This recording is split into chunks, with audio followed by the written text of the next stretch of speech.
জানাই।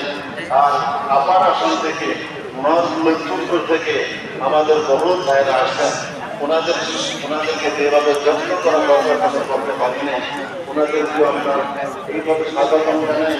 আর দোয়া নেই আপনাদের কষ্ট এবং তকলিফ যেন কিয়ামতের ময়দানে আল্লাহ মাদদ করতে দেবেন।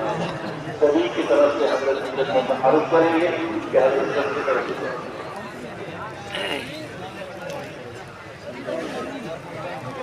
ভাই আরেকটা কথা ভাই জরুরি একটা এলান হলো আমাদের যে 106টা জামাত ইনশাআল্লাহ বের হবেন, আপনাদেরকে রোয়ানিয়া দেওয়া হয়, আপনাদেরকে রোয়ানিয়া দেওয়া হবে মাগরিব নামাজের পরে। 2-3 ঘন্টার সময় আপনাদের সঙ্গে থাকবো আর রোয়ানিয়া দিব। আপনারা বৈঠক করবেন না, আরামসে এই মজমা বিদায় হওয়ার পরে কিভাবে দিন অতিবাহিত করবেন, 4 মাস কিভাবে অতিবাহিত করবেন বিতরণভাবে আমরা আলোচনা করতে 110টা মাস 110টা। আমরা ভাবছিলাম সত্যিকার কোন ভাষায় কৃতজ্ঞতায় আদায় করবো, 40 থেকে 50 নামাজ হবে আমার একটা ধারণা ছিল আমাদের, কিন্তু আজকে এখন জেলার তথ্যের সাথে বলেছেন 110টা।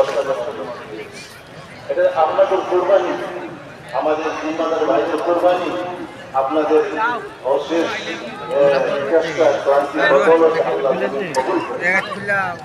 এরপরে ভাই অত্যন্ত নম্রতা আর অত্যন্ত আদরের সহিত একটা দরখাস্ত করে দিয়েছি। যথেষ্ট ভিড় হয়ে গেছে, যথেষ্ট ভিড় হয়ে গেছে।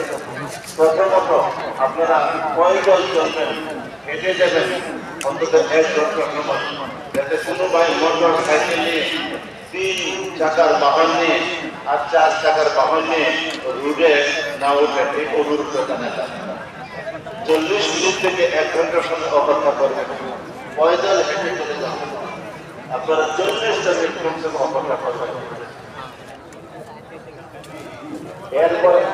এরপরে রাস্তা কিছু খালি হয়ে গেলে এরপর আপনার বাহন নিয়ে যাওয়ার জন্য কবুল জানাইলাম।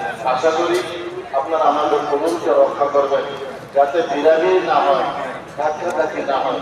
और आखिर में हम शुक्र अदा करते हैं और मुबारकबादी देते हैं गुजरात से आई हुई जमात और बेंगलुरु से और अलीगढ़ से आई जमात वालों की।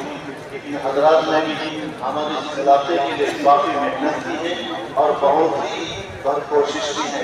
अल्लाह ताला उन हजरात की कोशिशों को कबूल फरमाकर क़यामत के दिन नजात का जरिया बन